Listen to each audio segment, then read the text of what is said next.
The broadcast is now starting. All attendees are in listen-only mode.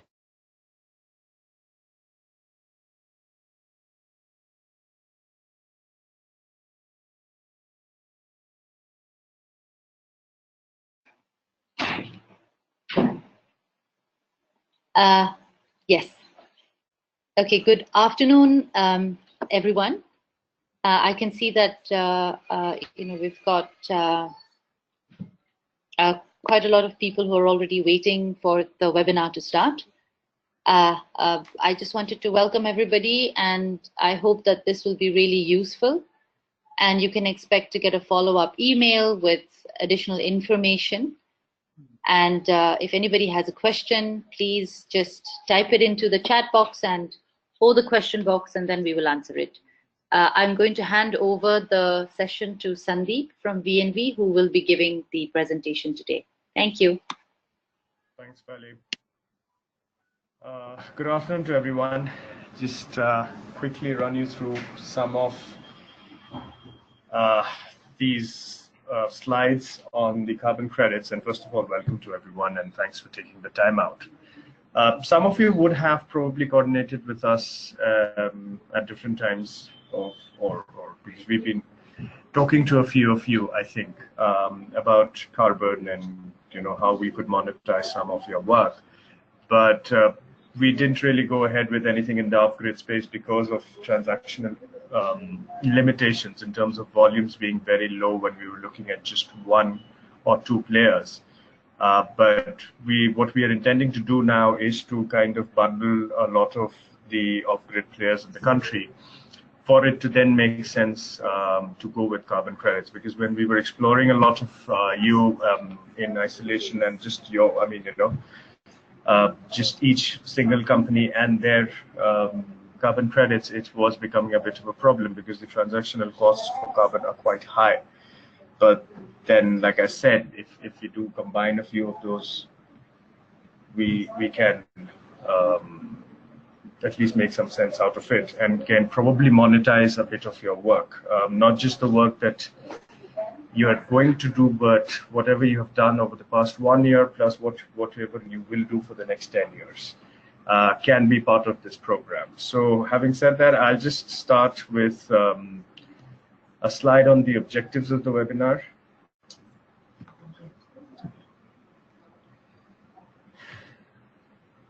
Yeah. So as you can see, of course, we want to bring together like-minded off-grid players into one platform. And the last one actually makes a lot of sense in the sense that to provide an environmental attribute to the already highly regarded off-grid sector, because what you do right now is you have all the attributes that you're tracking, but what it does with carbon credits is also gives you that CO2 as another attribute that you can report on, not just internally, but externally as well to all your stakeholders.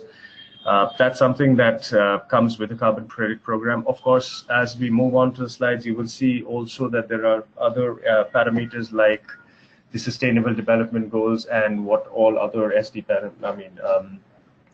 monitoring activities that we do within the program itself. And these are all things that you can report on moving ahead. A little bit about us and why we're here. It's important that you know us. Some of you have interacted with us before, some of you haven't. So it's important just to go through a quick round of introduction about what VNV is.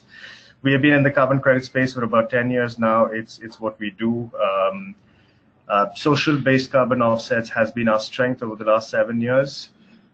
We have been working independently of the carbon markets because we've been mostly working with the social investors who are looking at carbon neutrality. I'll explain this a bit more as we move on. These are our work areas: clean cooking, forestry, agriculture. Energy access is what we are discussing now. We have a few projects, but it's not in the off-grid. I mean, it is in the off-grid, but it's large-scale irrigation-based, but we do not have household level or community of distributed level right now within our portfolio. Water access and waste management. These are the 6 thematic areas that we currently work on. We are going to add urban mobility to it as an extra add-on, so that would basically make it about 7 intervention areas for carbon that we will be looking at. We currently run programs across South Asia, around now it's gone up actually to about 4 million households. We work with over 40 NGOs implementation partners. In fact, that number has also gone up to about 50, 55-ish now. And hopefully with your partnership, it will grow up even more. As you can see, these are, we are very highly focused on the social benefits of the carbon project and not just the emission reductions. That is something that is a USP with whoever we work with. Your projects have a very, very high social value to it, and we would ideally want to showcase that as well.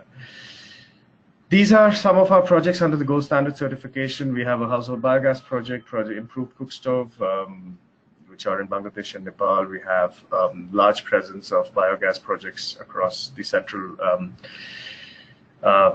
and actually north of India.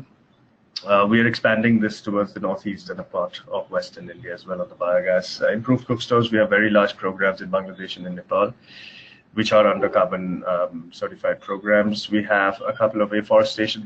I'm just running you through just to give you a flavor of what we do and what we have already worked with, just to give you some sense of our credibility in terms of carbon credits.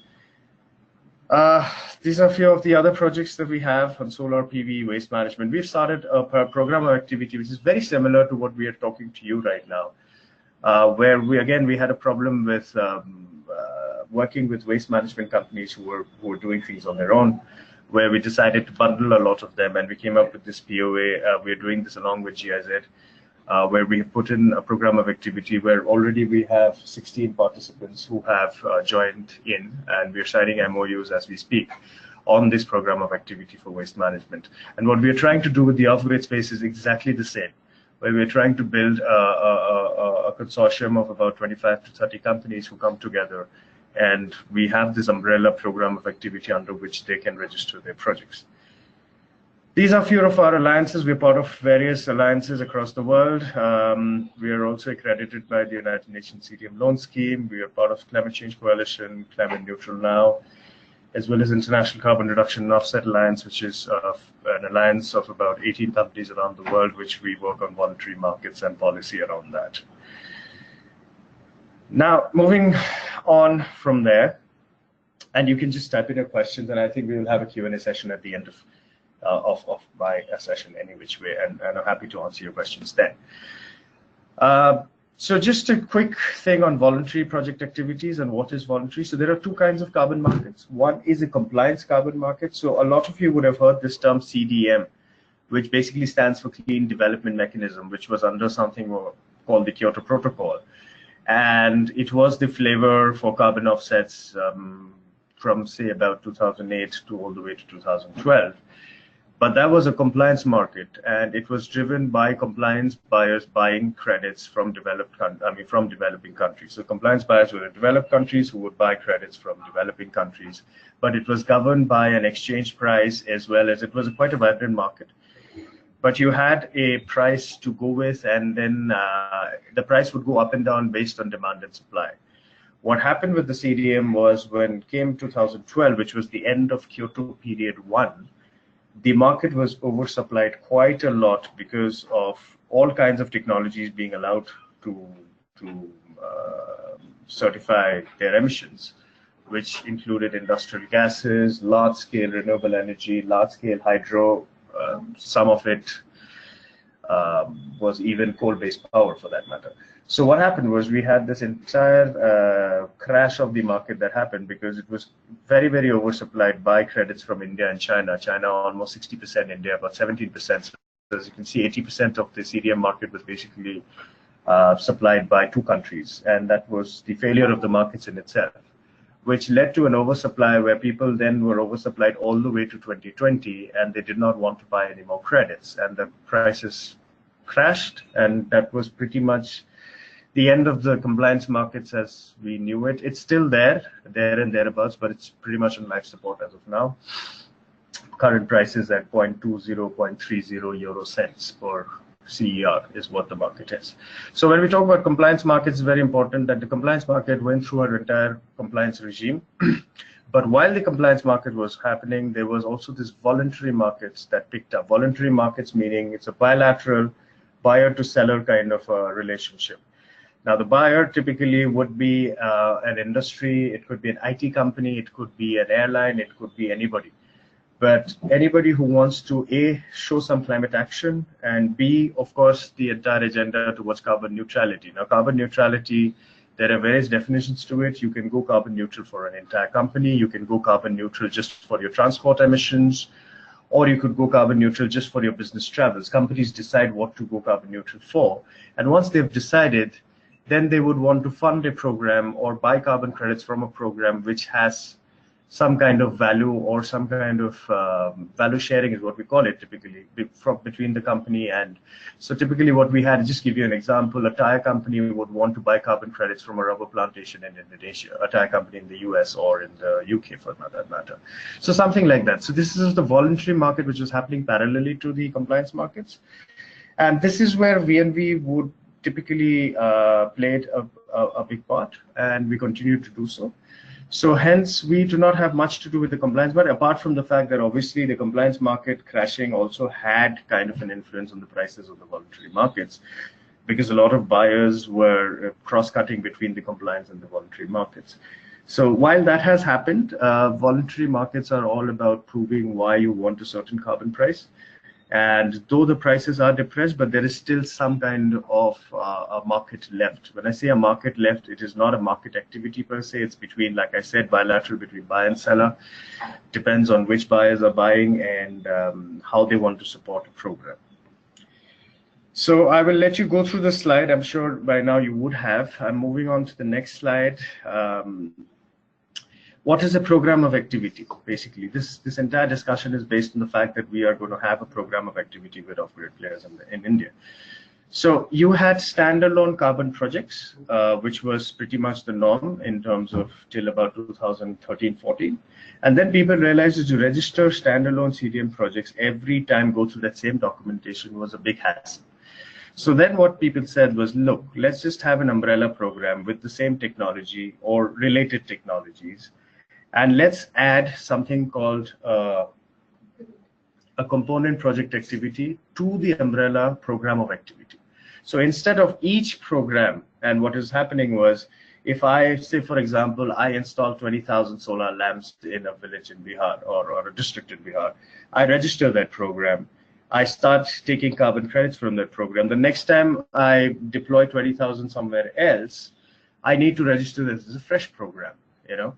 So that was a big drawback to the entire system of CDM in itself, which is where a lot of people said that, look, I do this work day in, day out. I do it today, I'll do it tomorrow, and I'll do it years after as well.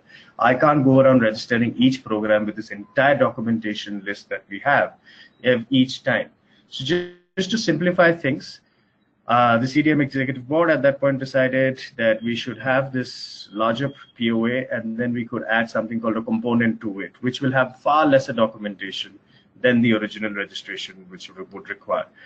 After a point, once the voluntary standards, and I will come to which are the standards, came into picture, they decided to follow the same POA example. And they said, okay, you can have a project of activity, which you could define, saying what we're going to define with this program is saying in India, whoever's working on the off-grid rural space can be part of this program. So we've already defined it. Now, whoever wants to participate can then show interest, and we would be happy to add them as a component project activity within the larger POA. Just this next slide would just give you a quick thing of the same thing that I spoke about. You have an umbrella program of activity, and then you have project activity CPA 1, CPA 2, CPA 3, CPA 4. Now, how do we determine which? So depending on the size of your installations in terms of kilowatt hours, we would assign each company one CPA. So you can basically, each company gets one CPA within the larger POA. So whoever's participating and whoever the participating companies are, we would obviously go back and forth in terms of data of installations for the last 1 year plus what you plan to do in future, et cetera, et cetera. But each company gets this particular component of activity as their program. So that would typically mean that all of the participating companies will have their data completely separated from CPA to CPA. this is clear, then I'll move on to the next slide. And if you could just quickly go through it, POS bundling of a number of project activities. Now, which brings me, when I started this webinar, I said that these activities would be too small to apply by themselves, because the certification process is fairly costly, and especially the voluntary standards that we follow are fairly costly. Second is carbon credits can make a difference to the project itself, because it brings sustainable development, of course. And if you could,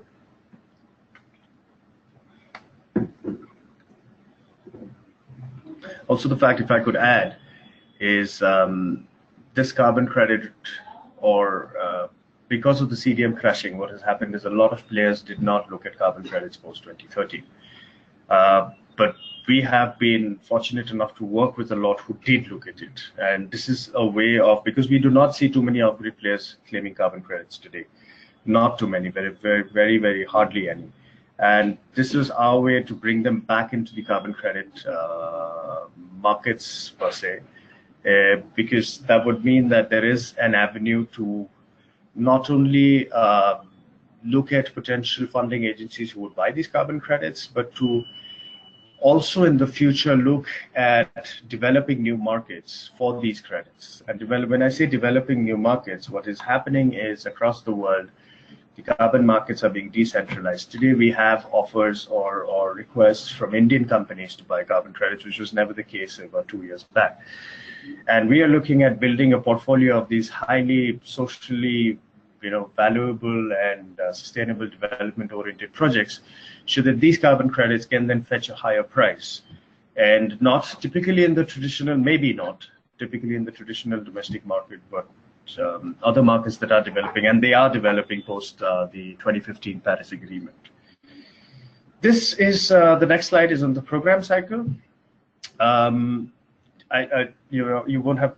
I don't think you should be spending too much of your headspace in understanding this, but this is just for your reference. Anyway, you will have access to this PPT, but this is the entire cycle. So when we say the certification process, this is the entire cycle, which is a 9-step process. It takes a while, and since we've been doing this for years, it's fairly simple for us. But then, yeah, of course, the time is something that not much can be done about it. I will come to the timelines a little later on in the slides. But this is typically the program cycle that you have, all the way from validation to CPA inclusion and issuance of VERs. Now, issuance of VERs will happen per CPA basis. So whoever has a CPA 1, 2, 3, 4, if one company has 3 CPAs, we issue all the 3 CPAs together. And that's something that we would take a call based on what we call as the monitoring period that we have decided along with you. This will happen bilaterally between you and the CPA participating, between us and the CPA participating company. This I have already touched on a little bit, the programmatic approach and why it should be a programmatic approach, because it creates an umbrella structure. I think it will be fairly clear by now why we're going for a program of activity rather than a standalone project. So I'm going to just quickly give you a few seconds to just read through, and then I'm going to move on to the next slide.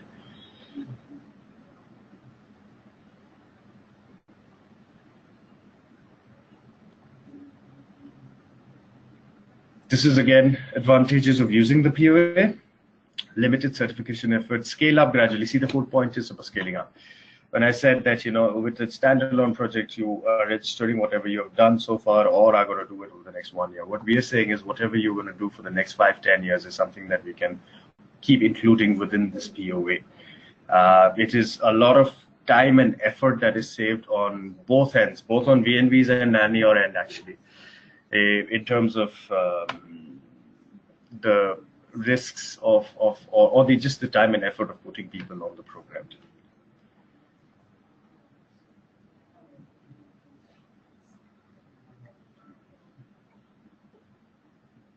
Again, you will have this PPT with you, so if there's anything else, or you could ask me questions at the end of the session, any which one. So the standard that we use now, there are two There are actually three carbon credit standards. One is, of course, the CDM, that is Clean Development Mechanism. The other one is called Voluntary Carbon Standard, which now is renamed as VERRA, that's VERRA. And the third one is Gold Standard. We usually follow the Gold Standard because it is one of the most rigorous standards. Of course, the certification process is more expensive and time-taking. But then the fact is also people who buy carbon credits know that this is fairly rigorous. And because it is rigorous, it does fetch a premium price compared to other credits. So hence for voluntary, for our portfolio, usually we use, or for these kind of technologies, we would use a gold standard. We would use the gold standard typically. And you can read part of it. I mean, they're all over the web, so you can read up on them if you do want to. But we use them because they're also aligned to SDGs. We have a lot of reporting on sustainable development within the project, etc., which kind of adds more value to what we do with carbon credits. Like I said, the kind of work that we do is not just about the emission reductions. It's also about livelihoods. It's also about what does this emission reduction program bring for people. So that's one of the major reasons why we use gold standard. Uniqueness of this is GS4GG, of course, is gold standard for global goals, because they are aligned to the global goals. Because, of course, I mean, I'll quickly, because if you look at it, there is a lot of audits here. First of all, I mean, that's something that every funding agency is very happy to look at because, of course, there's a lot of auditing. Third-party audits that happen for the program. Local stakeholder consultations are part of the program, without which you don't get credits. We have to, within the stakeholder engagement, civil society is involved. Like if you look at the right-hand corner, civil society endorsement from 80+ NGO supporter networks. We invite all these NGO supporter networks, which includes WWF, which includes CDP, and a lot of these others as well so they are supporters of global gold standard, which kind of helps build more credibility into the picture.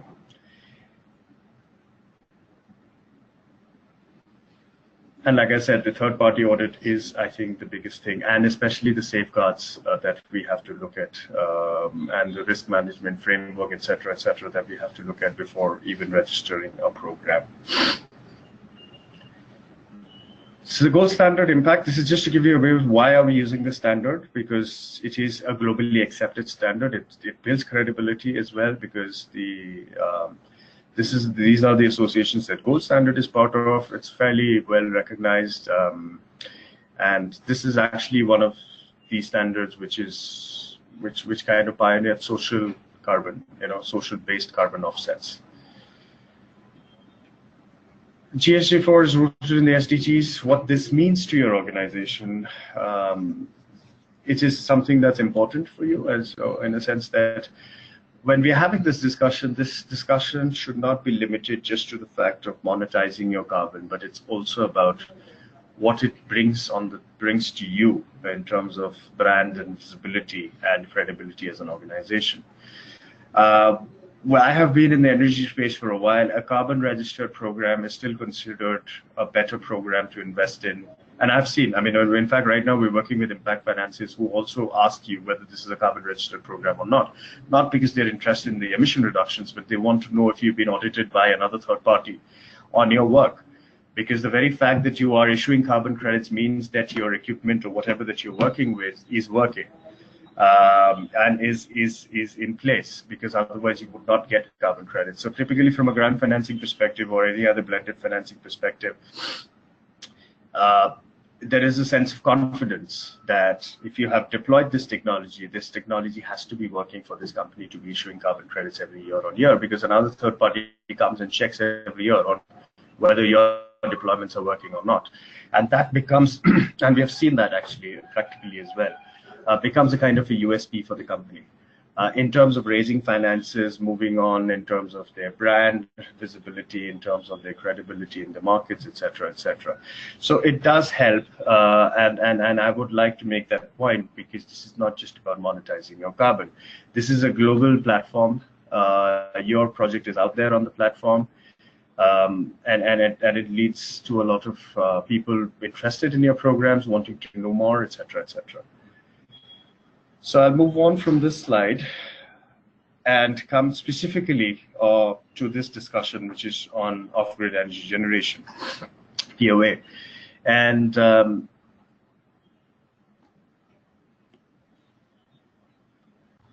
small scale, large scale, mid scale, we're looking at all of it because we don't want to restrict ourselves to just large scale players. We are keeping it open for anybody who wants to participate, regardless of whether you have electrified one village or given power, irrigation systems to one farmer or 100,000, doesn't matter.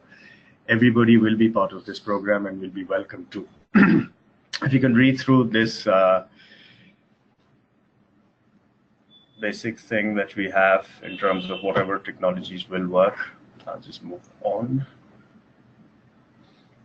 This is just FYI. You don't need to, like I said earlier, you don't have to spend too much of your this is just FYI in terms of what we use. We have a lot of methodologies that can be used for different kinds of programs. This is just a snapshot of the methodologies. These are all UN approved methodologies.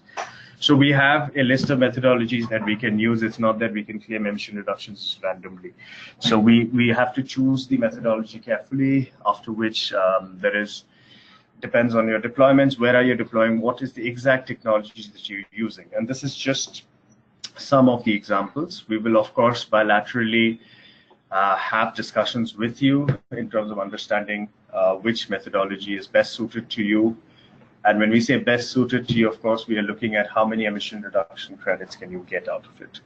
And some of it is tweaked here and there. So we use some kind of exceptional methodology from time to time, depending on the technology that you have. But this, we just wanted to showcase this as more of good to know kind of a thing for you. You can always go through these. These are all methodologies that are public and are available on the web as well. So you can read up, but then I would advise you to take your time because each of these methodologies is some 100, 200 page long. Moving on. So the project, because why are we interested in the POA? We believe that these are the few SDGs that you're looking at. Apart from these SDGs, we have been in this space for a while, and we've seen what decentralized energy generation can do for an area, not just for household levels, for livelihood levels, for cottage industries, etc., for farmers. And this, we believe, should be showcased to a larger carbon market in future as well. And because of the CDM crashing and the off-grid players going out of the carbon markets wasn't such a good thing, we believe, because they need to be brought back. Because when we are having the larger discussion about climate action and energy generation in terms of clean energy generation, this climate action should be a quantified element to our discussions. And when we have a group of companies who are quantified, you know, in total, they are giving us these thousands of emission reductions. It's something that people have to take note of as well, apart from the good work that you're doing with the energy generation itself. The challenges to accessing carbon revenues, this is why we are having this conversation, I would think. High transaction cost for single project, this is actually a big barrier. Time and effort on running a project office. Look, I mean, and this is, we have seen this, that you need a lot of, because the value from your carbon credit today is not commensurate with the time and effort that you put in. And we've seen a lot of companies who look at that value creation, and they look at that money at the end of the year and say, was this even worth it? In the sense that you have to work with somebody, have somebody for certification, then hire this third party, etc., have somebody in your office who's looking at that data, trying to understand what methodology should we go for, then trying to understand the entire project cycle, etc., So it is a lot of time and effort. The third one is, of course, requirement of know-how. It is important to know which methodology, because some of them are overlapping. But changing the methodology sometimes can really work in your favor, not just in terms of increased emission reductions, but decreased monitoring parameters, because we would not want to have monitoring parameters which are unachievable. And there are some mistakes that have been done by project owners who have gone for a methodology which will give them higher carbon credits, but have taken unrealistic pledges in terms of their monitoring, which again raised expense on the monitoring side, and then it didn't make sense. So it's important that you understand the balance between the two, and this is one big barrier as well. What does our POA offer? Of course, we cover all transaction costs. If you say you are part or you want to be part of this POA, we give you the entire list of data that we want from you, which is typically your date of installations and your capacity, if I have to really break it down to what essentially we need. We will cover all transaction costs, no risk of non-sale. These credits, if tomorrow they don't sell or nobody buys these credits, it's a liability for BNV, and it is not a risk on the participating company's end. It's not something that you have put any money on. It hasn't happened ever. We have a large portfolio, and each of our carbon credits are sold till date. So it's not as if that we do not sell, but then there is a risk of non-sale. We would not deny that. There are lots of policy movements that are happening across the climate markets, and some of it could potentially impact projects from India.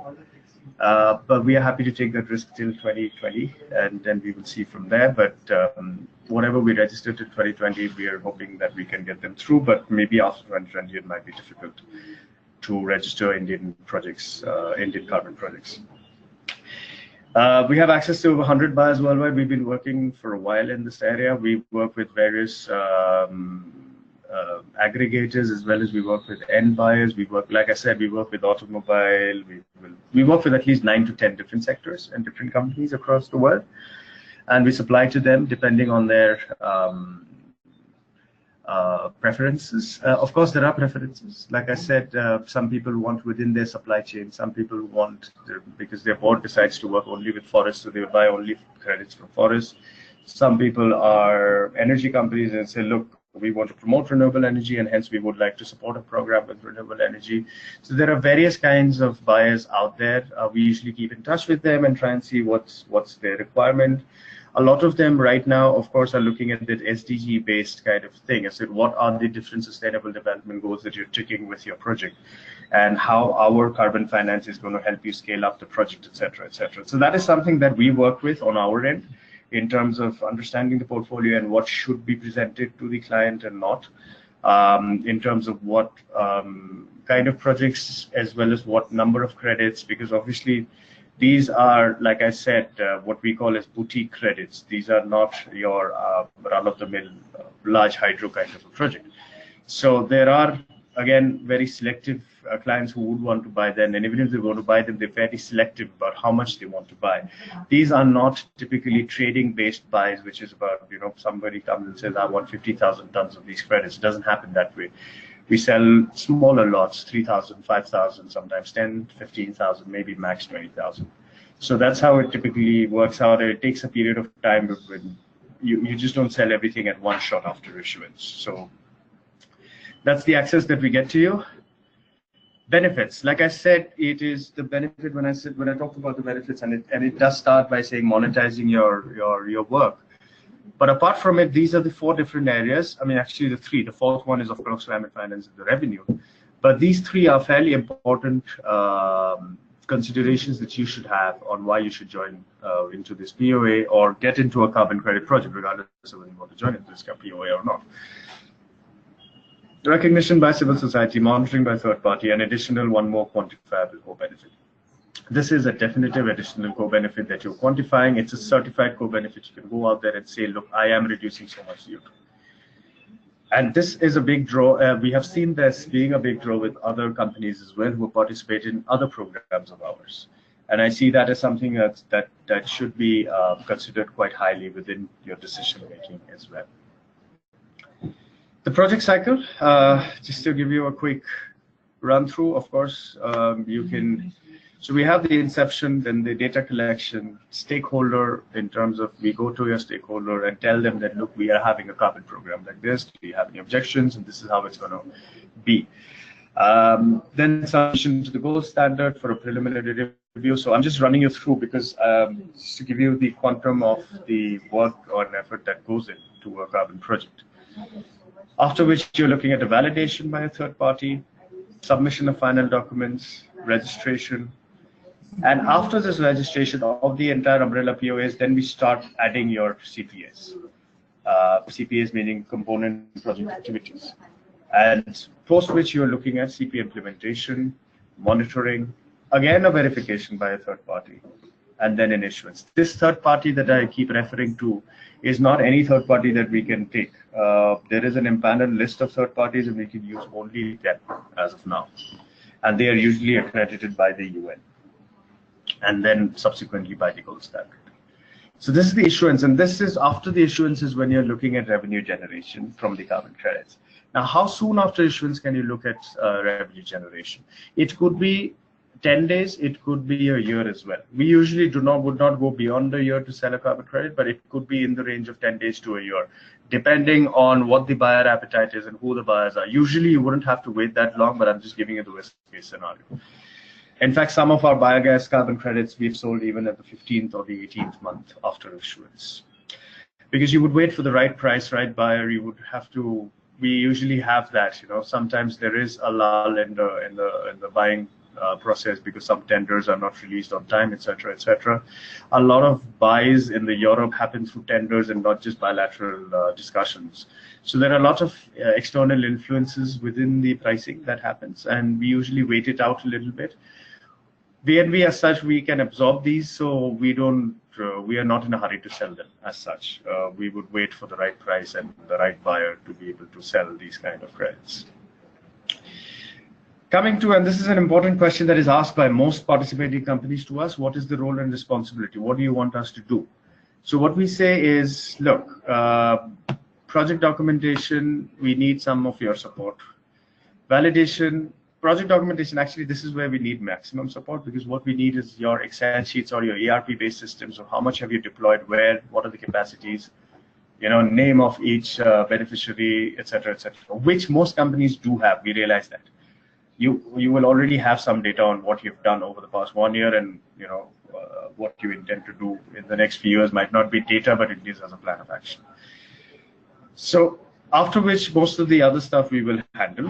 Validation, we need your support only with engagement with beneficiaries, nothing else. Validation is this first level of audit.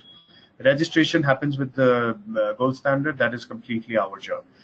Verification, again, all the documentation in each of these steps will be done by BNB. You just need to help us, like you look at verification, you look at engagement with beneficiaries. That's it. The rest of it, we do not need your involvement. We will come back to you when the gold standard credits are issued, and post that, we will go for the sale of the credits. Now, how typically it would work is once the credits are sold, and again, unilaterally, we cannot sell those credits.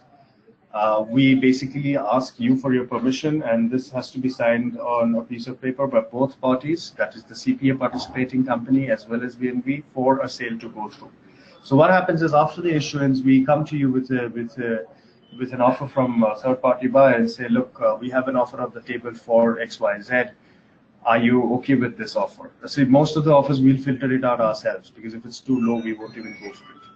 But something that's promising, we would bring on the table and say, look, this is the kind of offer that we have on the table. Do you think you want to go for it? If you say yes, then we initiate the agreements on the tripartite side, a tripartite agreement on the sales side.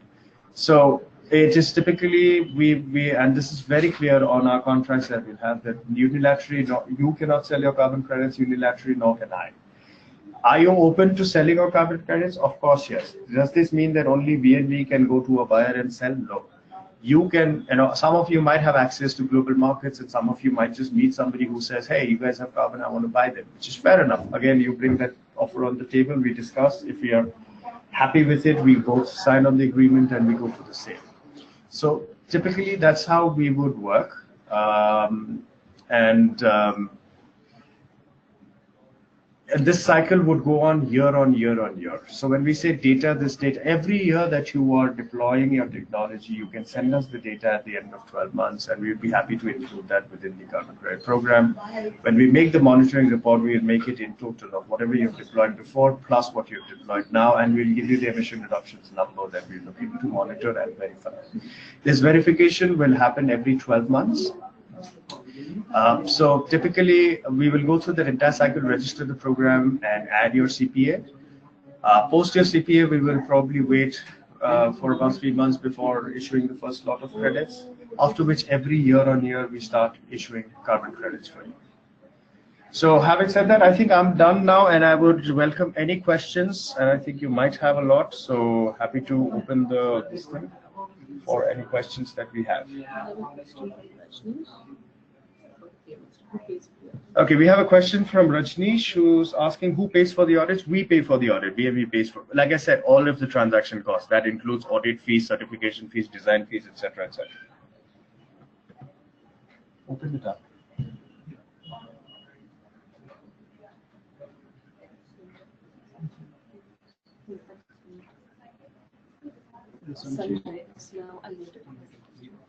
Sanjay, hi.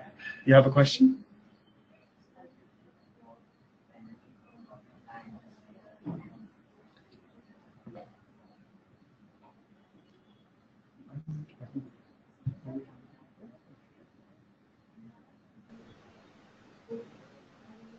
Yes.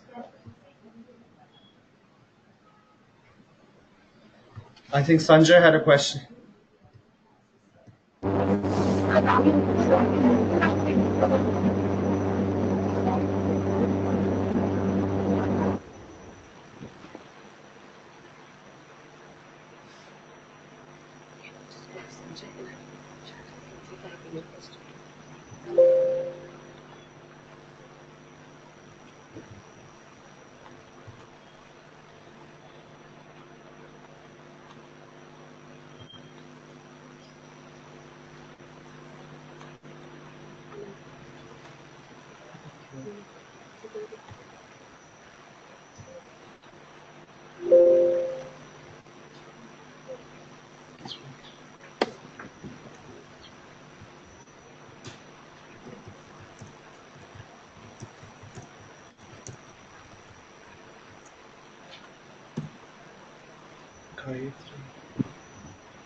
Yeah.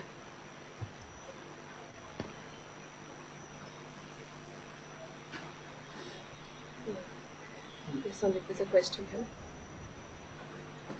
from Gayatri. Did in the past. Yeah. Okay. There's a question, yes, from Gayatri from Grid, I think. Yeah, myself, Sanjay Ali. Yeah, Sanjay, please, sir. Yes, Sanjay. Yeah, my question is for domestic biogas plant we installed for the women empowerment in rural area with a dairy cooperative. So it's generate yearly 10 gold standard VR. So how much I estimate a price per VR for gold standard for women empowerment and biogas for clean cooking fuel for the rural area? You said you have 10? 10 VER per year estimated. 10. 1010 per year per installation. Okay. No, it would depend. I mean, I don't think 10 would make sense for most buyers to buy. No, I assume per installation, but How many installations already do you have? installed 100 members in a village. So one village has 1000 VER per year. Okay. Yeah, it would depend. I wouldn't, because it would depend on the size and how much somebody is willing to pay for it. I wouldn't want to put a number on it right now. Typically, if I have to give you an average of what the current market is at, it's at about, and this is not, again, it could be in the range, because you're talking about 1,000, it could be much higher. But if you're looking to sell 10,000, it could be much lower. But you're looking at an average of about $3 to $4 per ton of CO2. Okay. That I assume on an average and depend on the market and all that. And we sometimes sometimes we sell at $8, sometimes we at 2.5. So it would depend on not so much the market or the buyer. But if you have one village, 1,000, if the buyer really likes that program, is willing to pay a lot more maybe. So that is something that we have to negotiate and discuss, of course. I already sent an email through contact@your company. Sure. Already I sent 2 days before email. Oh, Please okay. get back to me We with will. your estimate. For sure. Yeah. Yes, Thank Gayatri you. had a question. That's Thank really you. the same question, but that's answered. So basically, what is the capacity we need to be able to get a decent amount of credits? How much will we get? Like, what is the capacity to get credit? So, Gayatri, there is no threshold as such, but if you really have to, because like I'm saying, right now we are happy to admit anybody into the project. So there is no total capacity or anything of a threshold. So regardless of what you have, we are happy to include within the CPA. Okay, hello. Yes, please.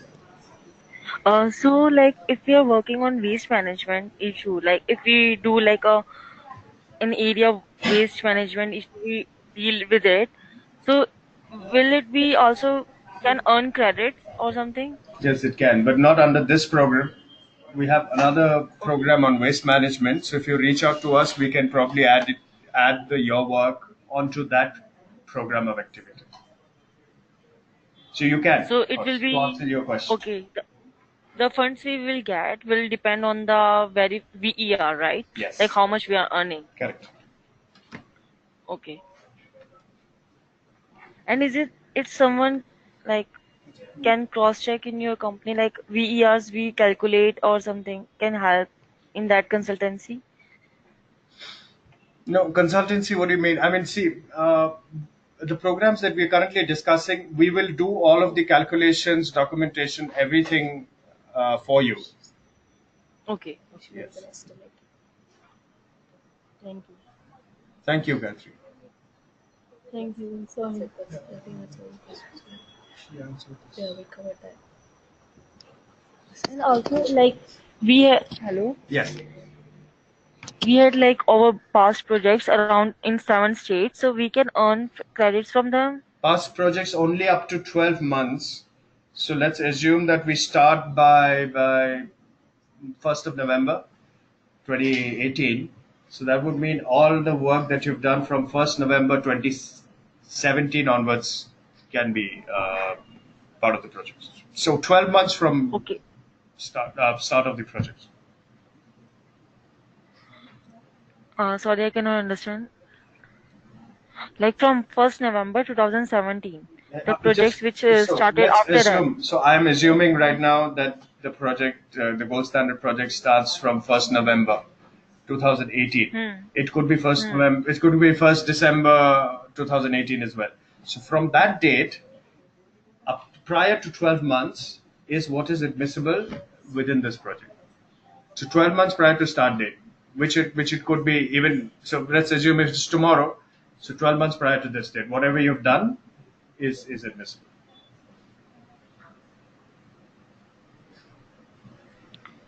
Is that clear, Gayatri? Project finishing. Sorry, I cannot understand. Like the finishing date of the project, right? Yes, the Like, no, commissioning it date. means, yeah. Yeah. project finished on Sandeep, I'm June just gonna- 2018. Like project finished on June 2018. No, Finished not really. completely. Yeah. So before 12 months, like before June 2018, before that 12 months, I can register No. for VER or for No. credit. Sandeep, I'm going to interrupt. Huh? Please, please. Yeah. So Gayatri, what Sandeep meant is that let's say that this program gets registered in December 2018 this year, right? Yeah. So all the installations that that grid has done before up to December 2017, right? That you've already done will be counted in this program, right? It means that you're allowed to count projects that you have already finished up to December 2017. Okay, so this program by BNB gets registered in December 2018. Whatever grid has installed between December 2017 and December 2018 will also be counted. And then whatever you install from December 2018 up to 7 years, right, Sandeep? Up to 10 years, actually. Up to 10 years. Yes. After that means December 2018 up to December 2028, Yes. right, will also be counted. Yes. Is that clear? So the past projects can be counted, the in between and then the after projects also, right? Yes. Yeah, so But prior 1 only year 1 year before. Yeah, 1 year before. So December 2017 to December 2018 will be counted. And then all the subsequent projects from December 2018 to 10 years down the line will be counted as well. Thank you so much, ma'am. And so, Thank you, Gatsby. And do we have more questions?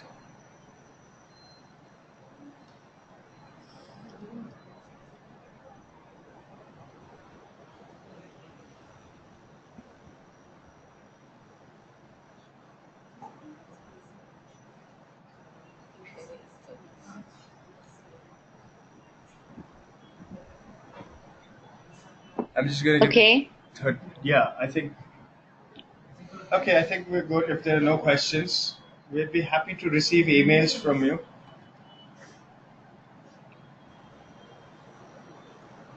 Yes. So I think we'll just end the webinar now.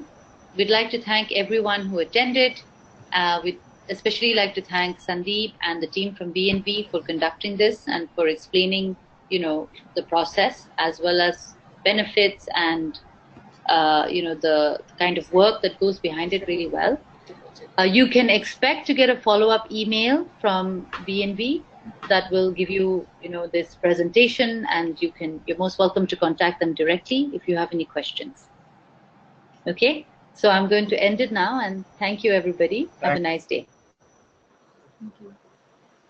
Thank you. Bye. Thank you.